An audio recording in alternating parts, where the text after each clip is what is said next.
Assalamu alaikum warahmatullah. Today we will learn the difference between singular and plural in Arabic. Do you know how to convert singular words into plural?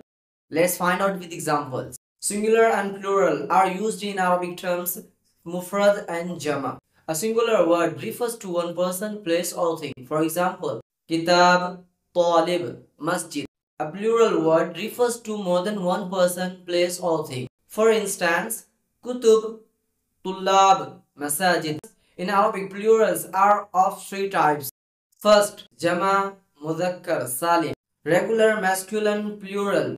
For example, muslimun, from muslim. Second, jama muannath salim. Regular feminine plural. For instance, muallimat, from muallima. Third, jama ghair salim. Broken plural. For example, rijal, from rajul. So now, alhamdulillah, you know the difference between singular and plural words.